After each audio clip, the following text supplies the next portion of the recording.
अल्लाह ऐसा क्यों है कि हिंदुस्तान ही में ज्यादा 11वीं शरीफ क्यों होती है और ज्यादातर लोग हिंदुस्तान ही के बगदाद शरीफ क्यों जाते हैं? तो फौरन मेरा ज़मीर मेरा दिल मुझे जवाब देता है कि हिंदुस्तान के मुसलमान बगदाद शरीफ इसलिए ज्यादा जाते हैं और हिंदुस्तान के घर घर में सुन्नी मुसलमानों के घर घर में 11वीं शरीफ की फातिहा इसलिए होती है चूंकि हिंदुस्तान वालों को गौसे आजम की अजमत का पता बताने वाले इमाम अहमद रजा खान मिल गए। सुभान अल्लाह सुभान अल्लाह। नारे तकबीर, नारे रिसालत, मसलके आला हजरत हजरत अल्लामा तबरेज आलम साहिब किबला। मेरा ख्याल यह है कि पिछली 2 सदी में दुनिया का सबसे बड़ा कादरी इमाम अहमद रजा है जी। वो दुनिया से चले गए लेकिन कौम के बच्चे बच्चे को सिखा कर गए हैं कि कादरी कर, कादरी रख, कादरियों में उठा, कदर अब्दुल कादिर कुदरत नुमा के वास्ते। वो इमाम अहमद रजा जो अर्ज करते हैं तेरी सरकार में लाता है रजा उसको शफी, जो मेरा गौस है और लाडला बेटा तेरा। अरे थोड़ा सा आप लोग, मैं डर रहा हूं आप लोग को देख के। नारे का जवाब दे, नारे तकबीर, बुलंद आवाज से नारे तकबीर, नारे रिसालत, मसलके आला हजरत वल माए अहले सुन्नत। 6 साल की उम्र में आला हजरत ने यह मालूम कर लिया था कि बगदाद शरीफ किधर है। उसके बाद पूरी जिंदगी कभी बगदाद शरीफ की तरफ पैर नहीं फैलाए थे आला हजरत ने। सुभान अल्लाह सुभान अल्लाह। वो इमाम अहमद रजा। और जरा थोड़ी आंखें खोलिए, बेदार हो जाइए। तो एक बात अर्ज कर दूं और मेरी माँ बहन आप भी सुनना, पिछले 800 साल के अंदर दुनिया की हर जबान में बारगाह गौसियत मआब में खिराजी अकीदत पेश किया गया है। और जब से उर्दू वजूद में आया है उस वक्त से लेकर आज तक उर्दू अदब के शोरा ने हजारों अशार कहे हैं बारगाह गौसियत मआब में। सैकड़ों कलाम हैं जो लिखे जा चुके हैं, दर्जनों दीवान हैं जो बारगाह गौसियत मआब में बतौर खिराज अकीदत छप चुके हैं। लेकिन मेरा ख्याल यह है कि उर्दू अदब के उन तमाम शोरा के दीवान को और हजारों अशार को एक तरफ रख दो और आला हजरत के लिखे हुए उन चंद अशार को एक तरफ रख दो तो दुनिया के दूसरे शोरा के दीवान पर, दुनिया के दूसरे शोरा के अशार पर इमाम अहमद रजा के वो अशार भारी होंगे। जब मेरा इमाम कलम उठाता है तो कादरियत का कादरी होने का हक अदा करता है और इस तरह से लिखते हैं, वाह क्या मर्तबा ए गौस है बाला तेरा। जरा गौर से सुनिएगा, माने की तरफ ज्यादा दिमाग मत लगाइए, बस रंग कादरी में रंग करके इसको सुन लीजिए। डिक्शनरी लेके माना फिर कभी और तलाशते रहना, बरकतों के लिए सुन भी लीजिए और बरकतों के लिए मैं पढ़ भी रहा हूं। इमाम अहमद रजा, थोड़े आवाज और साफ कर दीजिए, थोड़ा तेज बढ़ा दीजिए। वाह क्या मर्तबा ए गौस है बाला तेरा, ऊंचे ऊंचों के सरों से है कदम आला तेरा। सर भला क्या कोई जाने के है कैसा तेरा, औलिया मलते ही आंखें वो है तलवा तेरा। क्या दबे जिस पे हिमायत का हो पंजा तेरा, शेर को खतरे में लाता नहीं कुत्ता तेरा। तू हुसैनी हसनी क्यों न मुहियुद्दीन हो, एक खिजर मजमअ बहरैन है चश्मा तेरा। कसम दे दे के खिलाता है पिलाता है तुझे, प्यारा अल्लाह तेरा चाहने वाला तेरा। मुस्तफा के तने बेसाए का साया देखा, जिसने देखा मेरी जान जलवा ज़ैबा तेरा। इब्ने ज़हरा को मुबारक हो अरूसे कुदरत, कादरी पाए तसद्दुक मेरे दुल्हा तेरा। क्यों न कासिम हो के तू इब्न अबिल कासिम हो, क्यों न कादिर हो कि मुख्तार है बाबा तेरा, और मेरे आला हजरत पंजतन पाक की विरासत की तरफ इशारा करते हैं और अर्ज करते हैं, ए मेरे गौस नबवी मी अलवी फसल बतूली गुलशन, यानी ए मेरे गौस आप नबी के करम की सखावत की बारिश है, और उस बारिश में जो मौसम होता है वो अलवी होता है, अली वाला होता है, और उस मौसम में जो बाग फलता है वो फातिमी होता है, फातिमा वाला होता है, और उस बाग में जो फूल खिलता है वो हसनी होता है, और उस फूल से जो खुशबू आती है वो हुसैनी होती है।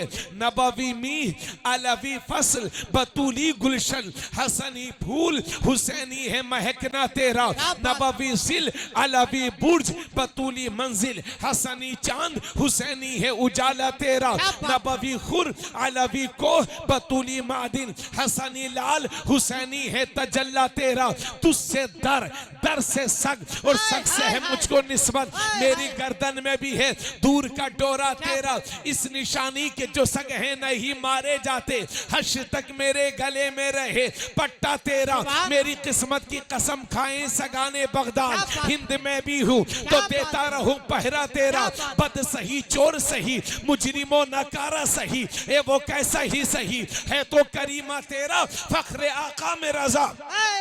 और भी एक नज़्म रफी, चल लिखा लाए सना खानों में चेहरा तेरा, और मेरे आला हजरत गौसे पाक के दुश्मनों को ललकारते हुए फरमाते हैं, अलामा कहर है ए गौस वो तीखा तेरा, मर के भी चैन से सोता नहीं, मारा तेरा बादलों से कहीं रुकती है कड़कती बिजली, ढाले छट जाती है, उठता है जो तेगा तेरा, अक्ल होती तो खुदा से न लड़ाई लेते, ये घटाएं उसे मंजूर बढ़ाना तेरा, तू घटाए से किसी के न घटा है ना घटे, जब बढ़ाए तुझे अल्लाह ताला तेरा, क्योंकि वरफाना का जिक्र रखा है, साया तुझ पर बोलबाला है तेरा, जिक्र है ऊंचा तेरा, मिट गए मिटते हैं मिट जाएंगे आधा तेरे, ना मिटा है ना मिटेगा कभी चर्चा तेरा। नारे तकबीर, अरे यार सभी लोग शामिल हो जाए, इतनी अच्छी तकरीर हो रही, नारे तकबीर, नारे रिसालत, मसलके आला हजरत, नारे गौसियत, नारे गौसियत, मसलके आला हजरत मुफ्ती तबरेज आलम साहिब किबला, नारे तकबीर, नारे रिसालत, बहुत उम्दा, सलामत रहो हजरत, सलामत रहो, माशाअल्लाह। भाइयों ये वो अशार थे जो आला हजरत ने जी गौसे आजम के लिए लिखे। अल्लाह अल्लाह, जरा सब लोग तवज्जो फरमाएं। ए भैया आ जाओ भाई, अरे टाट पे बैठ जाओ, कोई बात नहीं है, कवर में भी सोना है, बैठ जाओ। चलिए आपकी मर्जी है, एक आदमी के लिए हम लोग इतना परेशान होते नहीं है, अपनी खुशनसीबी समझिए कि आपसे कह रहा हूं, मैं तो बहुत छोटा सा आदमी हूं, मगर एक आपने जिम्मेदार समझ के इसलिए मैंने कह दिया, वरना एक दो आदमियों के चक्कर में तो वैसे भी नहीं पड़ते। जी सच्ची बात, तवज्जो चाहूंगा हजरत, जब मेरे नबी दुनिया में तशरीफ लाए तो दोनों कांधों के बीच में मोहरे नबुव्वत थी, यानी बालों का कुछ हिस्सा उभरा हुआ था जिस पर लिखा हुआ था मोहम्मदुर रसूलुल्लाह सल्लल्लाहु ताला अलैहि वसल्लम। अगर मेरे नबी की नबुव्वत में किसी को शक होता जी तो लोग अर्ज करते हुजूर मोहरे नबुव्वत दिखाइए, आका कपड़ा शरीफ हटाते, लोग मोहरे नबुव्वत देखते और कलमा पढ़ के मुसलमान हो जाते। तो जब मेरे नबी दुनिया में तशरीफ लाए तो दोनों कांधों के बीच में मोहरे नबुव्वत थी, क्या बात है, और जब मेरे गौसे आजम दुनिया में तशरीफ लाए तो दोनों कांधों के बीच में मेरे नबी के पैरों के निशाने पाक मौजूद थे। हाय हाय हाय, सुभान अल्लाह। क्योंकि जब मेराज की रात में सिदरतुल मुंतहा पर पहुंचने के बाद जी हजरत जिब्राइल ने अर्ज किया, या रसूल अल्लाह, अगर एक कदम भी आगे बढ़ूंगा तो तजल्लिये इलाही से मेरे पर जल जाएंगे। जी उन्होंने माजरत की तो अल्लाह ने उस वक्त रूहे गौस आजम को वहां हाजिर किया और मेरे गौस अपने कांधे पर उठा करके हुजूर के साथ सफर मिराज में गए थे। सुभान अल्लाह जरा बोल दीजिए सुभान अल्लाह। तवज्जो चाहूंगा, जब मेरे नबी दुनिया में तशरीफ लाए, जिस साल मेरे नबी दुनिया में तशरीफ लाए, उस साल इस पूरी दुनिया के अंदर,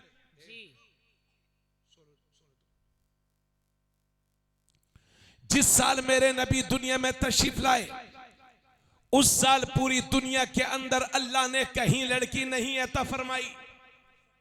जिन जिन औरतों के यहां बच्चे पैदा होने थे, अल्लाह ने सबको लड़के ही लड़के अता फरमाए। सुभान अल्लाह। क्योंकि मेरे नबी की आमद से पहले बेटियों के कत्ल होते थे, बेटियों के मर्डर होते थे, बेटियों को जिंदा कब्र में दफन कर दिया जाता था। जी जैसे आज किसी के घर इंतकाल हो जाता है तो उसके दोस्त इकट्ठा हो जाते हैं और कहते हैं भाई सब्र करो सब्र करो सब्र करो, ए बिटिया अब दोबारा मत आना, आप पैसे देने, आराम से बैठ जाओ, है ना, परेशान मत हो बिटिया, आप मेरी माँ बहनों, आपने जो दिया हमने दिल से कबूल किया, अल्लाह जज़ाए खैर दे, आप बैठ कर कैसी बातों को सुन लीजिए। तवज्जो चाहूंगा, क्योंकि आज जैसे किसी के घर इंतकाल हो जाता है तो उसके दोस्त पहुंच जाते हैं और कहते हैं भाई सब्र करो सब्र करो सब्र करो। ऐसे ही मेरे नबी की आमद से पहले अगर किसी के घर लड़की पैदा हो जाती थी तो उसके दोस्त पहुंच जाया करते थे और कहा करते थे भाई सब्र कर सब्र कर। तो उस दौर का वो नादान कहा करता था, अरे तुम किस सब्र की बात करते हो, इस मनहूसा ने मेरे घर में पैदा होकर के मेरी इज्जत पर दाग लगा दिया है, जब तक मैं इसको जिंदा दफन नहीं कर दूंगा चैन की सांस नहीं लूंगा। मुझे किसी को अपना दामाद बना करके अपनी शान घटाना नहीं है, यानी दामाद बनाना शान के खिलाफ समझा जाता था, और जब तक मैं इस लड़की को जिंदा दफन नहीं कर दूंगा चैन की सांस नहीं लूंगा। अरब का इतिहास बताता है कि सैकड़ों नहीं बल्कि हजारों बेटियों को, हजारों लड़कियों को मेरे नबी की आमद से पहले कब्र में जिंदा दफन किया गया है। तो हजरात, जिस साल मेरे नबी तशरीफ लाए, अल्लाह ने उस साल इस पूरी दुनिया के अंदर कहीं लड़की नहीं अता फरमाई। कहीं ऐसा ना हो कि उस साल भी कोई लड़की पैदा हो जाए और उसका मर्डर हो जाए, उसको जिंदा दफन कर दिया जाए, तो मेरे नबी की आमद के साल पर दाग लग जाए और इतिहास पढ़ने वाले, इतिहास लिखने वाले ये लिखने पर मजबूर हो जाएं, ये पढ़ने पर मजबूर हो जाएं कि जिस साल रसूलुल्लाह दुनिया में तशरीफ लाए थे उस साल भी बेटियों के मर्डर हुए थे, उस साल भी बेटियों के कत्ल हुए थे। इस इल्जाम से बचाने के लिए अल्लाह ने उस पूरे साल इस पूरी दुनिया में जिन जिन औरतों के यहाँ बच्चे पैदा होने थे, अल्लाह ने सबको लड़के ही लड़के अता फरमाए, लड़के ही लड़के अता फरमाए। और दूसरी बात यह है कि जब लड़की होती है हम तब भी बहुत खुश होते हैं, लेकिन जब लड़के होते हैं तो और भी ज्यादा खुश होते हैं। तो उस साल अल्लाह ने हर घर में, हर खानदान में, हर मुल्क में जहां जहां बच्चे पैदा होने थे लड़के ही लड़के अता फरमाए, ताकि हर घर में खुशी आ जाए, हर खानदान में खुशी आ जाए, हर मुल्क में खुशी आ जाए। तो जिस साल मेरे नबी दुनिया में तशरीफ लाए उस साल इस पूरी दुनिया के अंदर कहीं लड़की नहीं पैदा हुई, बल्कि अल्लाह ने लड़के ही लड़के अता फरमाए।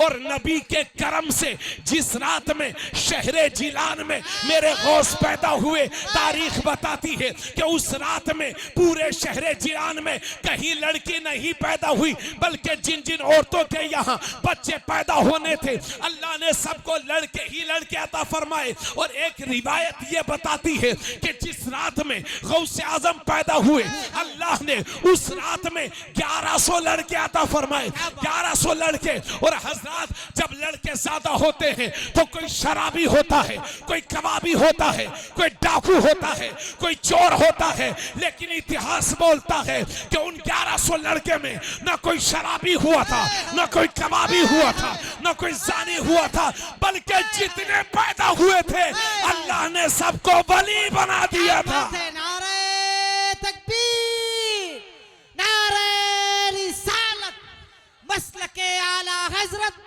करामाते गौसे आजम, फैजाने गौसे आजम, अस्मते गौसे आजम, मुफ्ती तबरेज आलम साहिब किबला वल माए हले सुन्नत। सुभान अल्लाह, सुभान अल्लाह। बात उम्दा हजरत, बात उम्दा। जरा जोर से बोलो सुभान अल्लाह। सुभान अल्लाह। भाई बतिया समझ में आवत है कि नहीं आवत है? ठीक है, आवत है। अल्लाह ताला सलामत रखे। आमीन आमीन। हम भी बहराइची सीखने की कोशिश कर रहे हैं। अल्लाह अल्लाह। तवज्जो चाहूंगा, जब मेरे गौसे आजम पैदा हुए, आपको एक बात और बता दूं, अभी चंद महीने पहले उड़ीसा से मेरे पास एक फोन आया और एक खातून पूछने लगी कि गौसे आजम इमाम हुसैन के पोते लगते हैं कि परपोते? तो भाई इसमें कोई डाउट नहीं है कि गौसे आजम सैयद है और अपने वालिद की तरफ से हसनी सैयद हैं और अपनी मां की तरफ से हुसैनी सैयद है। ऐसा सैयद जिसके बाप और मां में से एक इमाम हसन की औलाद हो और दूसरा इमाम हुसैन की औलाद हो, ऐसे सैयद को नजीबुत तरफैन कहते हैं, शरीफुत तरफैन कहते हैं। जी बेशक। इसलिए नकीब साहब, हर सैयद गौसे पाक की, हर सैयद इमाम हुसैन, बाज हजरात इमाम हसन से निस्बत रखते हैं और बाज हजरात इमाम हुसैन से। जी। हर सैयद औलाद गौसे आजम नहीं होता। जी। हर सैयद औलाद हजरत अली तो होता है, इसमें कोई डाउट नहीं है। मेरे नबी के तकरीबन 4 विसाल फरमाने के 460 साल के बाद मुल्क ईरान के शहरे जिलान के कस्बा नीफ में सरकार गौसे आजम रदी अल्लाह ताला अन्हु जुमे के दिन पहली रमजानुल मुबारक 470 हिजरी यानी 1075 ईसवी को दुनिया में तशरीफ लाए। सुभान अल्लाह, सुभान अल्लाह। जरा बोलो सुभान अल्लाह। कब पैदा हुए थे? जुमे के दिन। और पहले ही दिन से आपकी ये करामत जाहिर होने लगी कि जब से सहरी का वक्त खत्म होता है उस वक्त से लेकर के इफ्तारी के वक्त तक दिन में न कुछ खाते थे न कुछ पीते थे। क्या बात है, सुभान अल्लाह। और जब इफ्तारी का वक्त हो जाता तो हाथ पैर हिलाते, गोया के यूं कहते कि अम्मी रोजा पूरा हो गया है, अब मुझे इफ्तार करा दो। अल्लाह अल्लाह, सुभान अल्लाह, सुभान अल्लाह। और जब 1 साल मुकम्मल होने के थे, अगले साल जब जिसे आप जन्मदिन कहते हैं, यौम पैदाइश कहते हैं, तो गौसे आजम रज़ी अल्लाह ताला अन्हु के जिलान में बादल छाए हुए थे। जिलान वालों ने चांद देखने की कोशिश की, बड़ा मशहूर है। बस 2-4 बातों पर आपकी नजर, आप 2-4 बातों को आपके गोशे गुजार करना चाहता हूं। बादल छाए हुए थे, लोगों ने चांद देखने की कोशिश की। 29 शाबान थी मगर चांद कहीं नजर नहीं आया। चूंकि बादल छाए हुए थे तो बचपन ही से यह मशहूर हो गया था कि सैयदों के घर में एक ऐसा लड़का पैदा हुआ है जो दिन में दूध ही नहीं पीता है रमजान शरीफ में। सुभान अल्लाह। तो सबने सोचा चलो वहीं चलते हैं, इसलिए कि उम्मत जब जब परेशान हुई है तो मसाइल का हल सैयदों के घर से हुआ है। क्या बात है, सुभान अल्लाह, सुभान अल्लाह। चलो चलते हैं। सब पहुंच गए। कहने लगे सैयदा गौसे पाक की वालिदा से कहने लगे सैयदा आज शाबान की 30 तारीख है कि रमजान शरीफ का पहली तारीख है या पहला रोजा है? तो आपकी मां फरमाती हैं ए लोगों, शाबान का महीना मुकम्मल हो चुका और आज पहला रोजा है।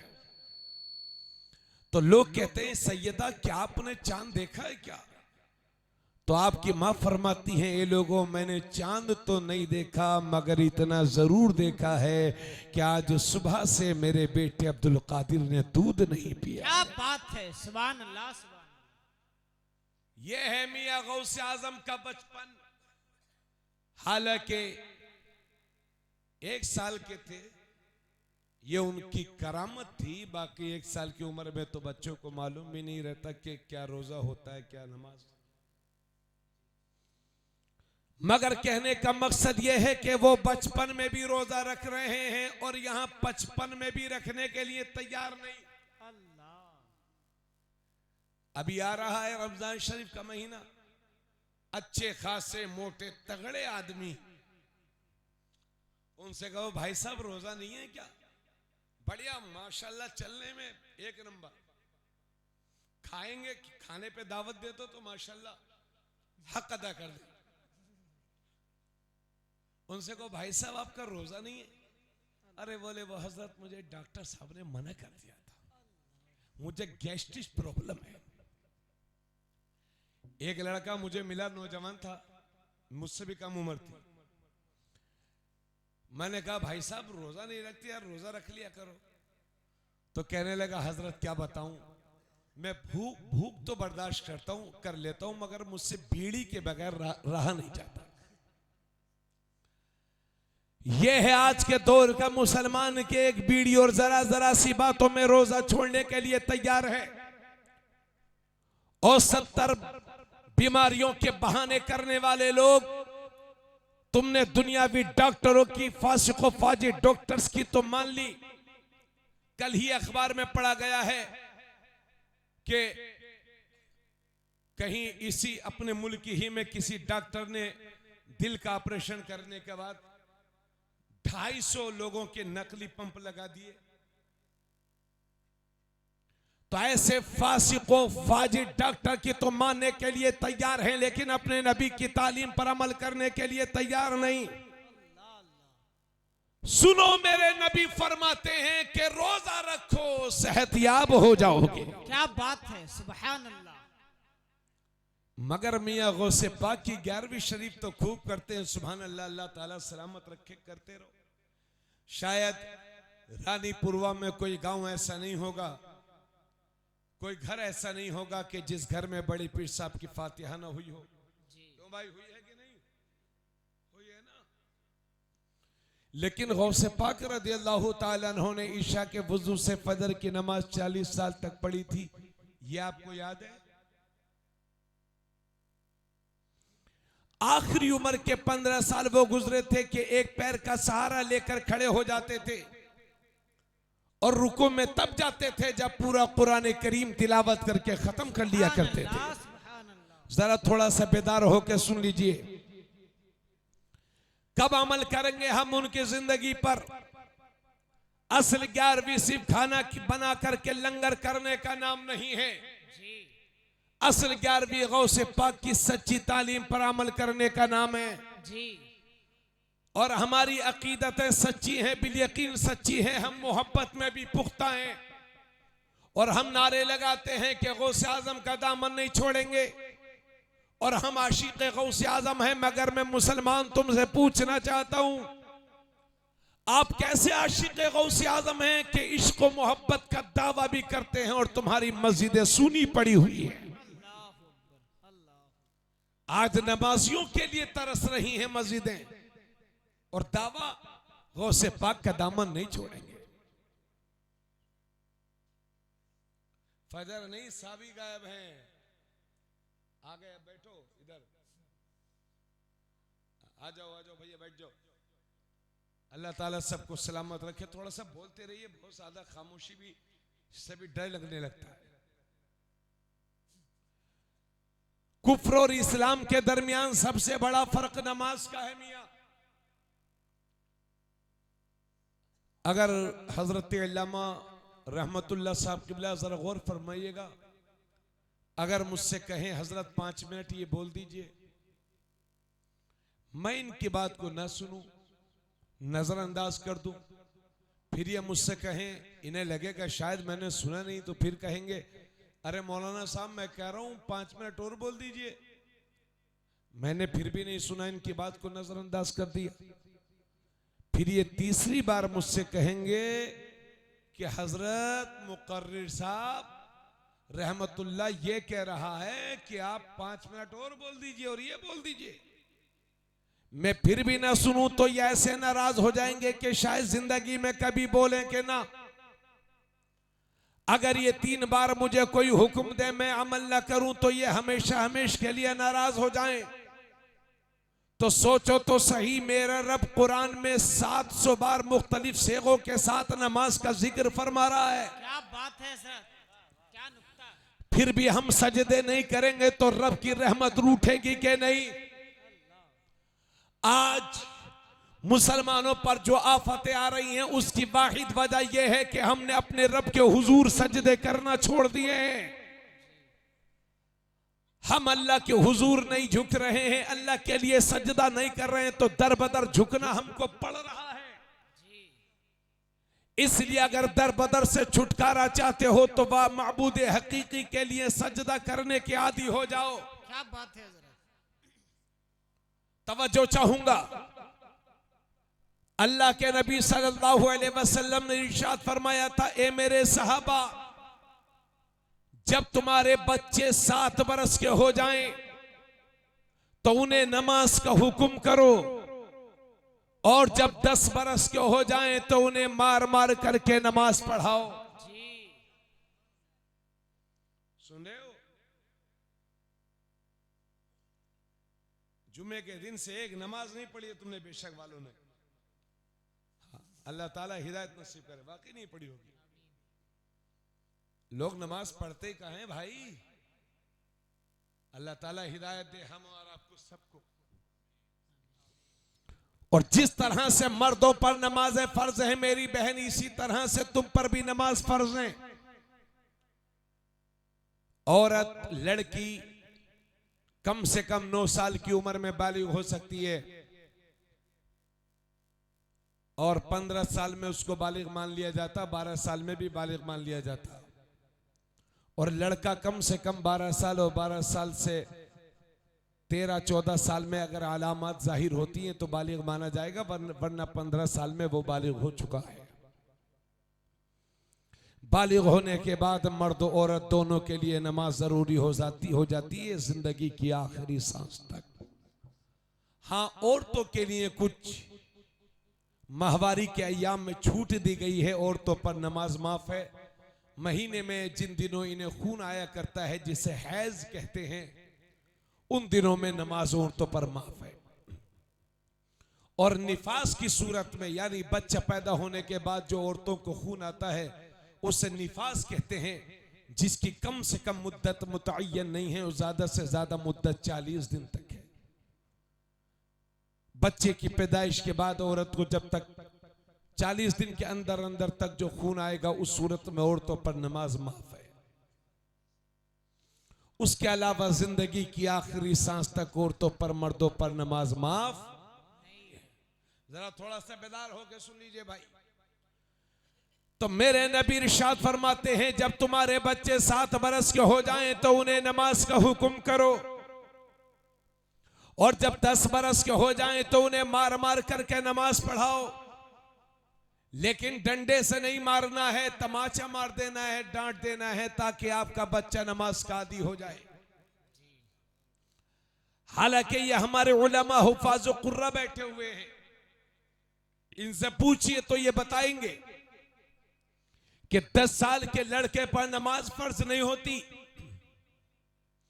मगर इसलिए इतनी ताकीद की जा रही है ताकि बालिग होने से पहले ही वो नमाज का आदी हो जाए, और बालिग होने के बाद नमाज छोड़ने का तसव्वुर तक न कर सके।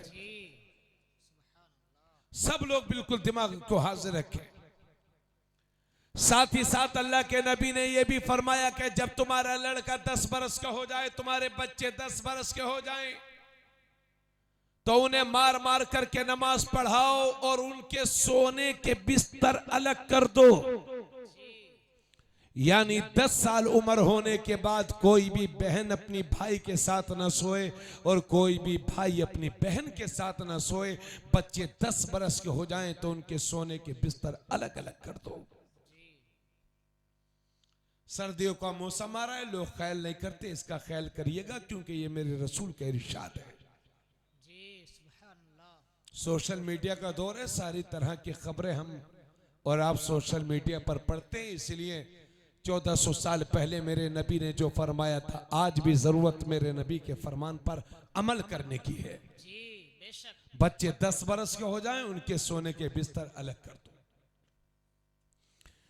अल्लाह के नबी फरमाते हैं, जो सुबह सुबह बाजार की तरफ जाता है तो वो शैतान का झंडा लेकर के जाता है, और जो सुबह सुबह मस्जिद की तरफ जाता है तो वो अल्लाह के दीन का झंडा लेकर के जाता है। क्या बात है, सुभान अल्लाह। मेरे नबी ने हजरत अली से फरमाया था कि ए अली, 3 कामों में कभी देर मत करना। जब नमाज का वक्त हो जाए तो नमाज की अदायगी में देर मत करना। जब जनाजा तैयार हो जाए तो उसकी नमाज़े जनाजा पढ़ने में देर मत करना। और जब किसी बेवा का विधवा का मुनासिब रिश्ता मिल जाए तो उसका निकाह करने में देर मत करना। क्या बात है सर, क्या बात है। चूंकि जो लड़की कुंवारी है, अभी उसकी शादी नहीं हुई है, उसके कदम भटकने के खतरे कम रहते हैं। लेकिन जो एक बार शादीशुदा जिंदगी में गुजार चुकी है तो ऐसी औरत के कदम भटकने के खतरे ज्यादा रहते हैं। माफ करना मेरी बहन, इल्जाम नहीं लगा रहा हूं, बस खतरात की तरफ आगाह कर रहा हूं। तुम्हारे नबी फरमाते हैं कि बेवा का मुनासिब रिश्ता मिल जाए तो उसका निकाह करने में देर मत करना। जी सच्ची बात। लेकिन आज आलम यह है कि लोग सुबह सुबह नारा लगाते हैं, बेटी को सम्मान दो, नारी को सम्मान दो, औरतों को सम्मान दो, इज्जत दो। लेकिन सुबह सुबह अगर किसी बेवा पर, विधवा पर नजर पड़ जाती है तो लोग कहते हैं आज का दिन मनहूस हो गया। ए मुसलमानों, ये तुम्हारे नबी की तालीम नहीं है। बिस्मिल्लाह पढ़ के घर से निकलिए और किसी तरह की बदशुगुनी मत लीजिए। खुद मेरे नबी ने पहला निकाह 25 साल के कुंवारे हैं मेरे नबी, और इतिहास बताता है कि मेरे कुंवारे नबी ने मक्के की किसी कुंवारी लड़की से शादी नहीं की, बल्कि 40 साल बेवा हजरत खदीजा को, जो एक शोहर से बेवा नहीं थी बल्कि 2-2 शोहरों से बेवा थी हजरत खदीजा, मेरे नबी ने सीने से लगा करके और उनको अपने निकाह में कबूल करके क़यामत तक के लिए विधवाओं को, औरतों को इज्जत फराहम की। सुभान अल्लाह, सुभान अल्लाह। बात इजाजत है ना आप लोगों की? परेशान तो नहीं है आप लोग? अमा हाँ, एक जगह जलसा हो रहा था, लोग मौलाना बहुत सारे थे। 2 बजे 3 बजे मौलाना, फिर मौलाना, तो अनाउंसर साहब ने नारा लगाया, नारे तकबीर, तो एक आदमी बोले हाय तकदीर। अल्लाह जाने कितने मौलाना और बुलाए इन्होंने। भाई खुशखबरी हो आपके लिए, ये मेरी आखिरी तकरीर हो रही है, यानी जलसे की आखिरी तकरीर है। उसके बाद अपने लोग दुआ सलात व सलाम करके इंशाल्लाह अपने घरों को रुखसत होंगे। तो मेरे नबी ने बेवा से निकाह करके क़यामत तक के लिए विधवा को इज्जत फराहम की है, बेटियों को इज्जत फराहम की है। और आज नारे लगते हैं बेटी पढ़ाओ बेटी बचाओ, हर तरफ से नारा लग रहा है बेटी पढ़ाओ बेटी बचाओ। लेकिन उसके बावजूद भी अपने मुल्क का कोई अखबार किसी दिन का ऐसा नहीं है कि जिस दिन बेटियों की हत्या की खबरें न पढ़ी जाती हो, बेटियों के साथ छेड़खानी न होती हो, बेटियों की इज्जत को न लूटा जाता हो। इसलिए अगर कायनात में इन बेटियों की इज्जत का कोई मुहाफिज है तो उस जात का नाम है मोहम्मद अरबी। खुद मेरे नबी ने अपनी बेटी की इज्जत की है।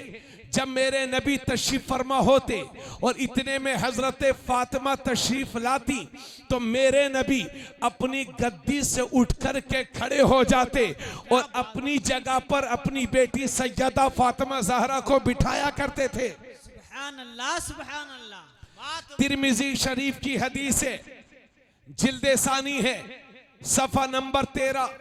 नबी फरमाते हैं, मन कानत लहू सलासु बनात औ सलासु अखवात औ इब्नतान औ उख्तान फअहसन सुहबतहुन्ना वत्तक़ल्लाह फीहिन्ना फलहुल जन्ना। अल्लाह के नबी फरमाते हैं, अल्लाह ने जिसे 3 बेटियां दी या 3 बहनें दी या 2 बेटियां दी या 2 बहनें दी और उसने अपनी बेटियों के साथ बहनों के साथ अच्छा सुलूक किया, उनके हुकूक अदा कर दिए, अच्छे से उनकी परवरिश कर दी और जवान होने पर उनकी शादी कर दी, उनके हुकूक के बारे में अल्लाह से डरता रहा, तो नबी फरमाते हैं फलहुल जन्नह, उस शख्स के लिए जन्नत है। क्या बात है, सुभान अल्लाह। अरे बेटियों वाले हो तो जोर से बोलो सुभान अल्लाह, सुभान अल्लाह। तिरमिजी शरीफ की हदीस, जिल्दे सानी, सफा नंबर 13। आका फरमाते हैं, मन इब्तुलिया बिशैइन मिनल बनात फसबर अलैहिन्ना कुन्ना लहू हिजाबम मिनन नार।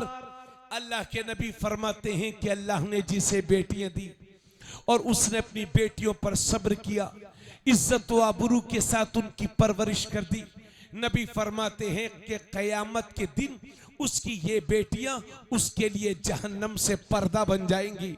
यानी बाप के आमाल तो इस काबिल होंगे कि जहन्नम में जाए, मगर ये हमारी बेटियां जो अल्लाह की रहमत हैं हमारे घरों में, ये हमें बचा लेंगी जहन्नम में जाने से।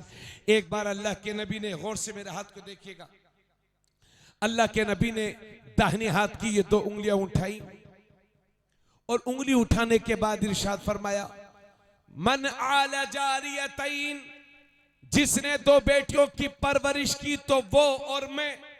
नबी फरमाते हैं, जिसने 2 बेटियों की परवरिश की तो वो और मैं जन्नत में इन 2 उंगलियों की तरह करीब करीब होंगे। क्या बात है, सुभान अल्लाह। अरे जोर से बोलो सुभान अल्लाह। अभी चंद महीने पहले मैंने अखबार में पढ़ा था कि भारत का सुप्रीम कोर्ट ये कहता है कि बाप की जायदाद में जिस तरह से उसके बेटों का हक है उसी तरह से उसकी बेटियों का हक है। कुर्बान हो जाओ मुसलमानों, तुम उस नबी के मानने वाले हो कि भारत का सुप्रीम कोर्ट जो बात आज कह रहा है वही बात 1400 साल पहले तुम्हारे नबी दुनिया को बता रहे हैं और फरमा रहे हैं कि जिस तरह से बाप की जायदाद में उसके बेटों का हक है इसी तरह से उसकी बेटियों का भी हक है। नारे तकबीर, नारे रिसालत, मसलके आला हजरत, अज़मते नबी अकरम। सुभान अल्लाह, सुभान अल्लाह, बहुत उम्दा हजरत, सुभान अल्लाह। अब ये इतनी भारी तादाद में हमारी बहनें आई हुई हैं,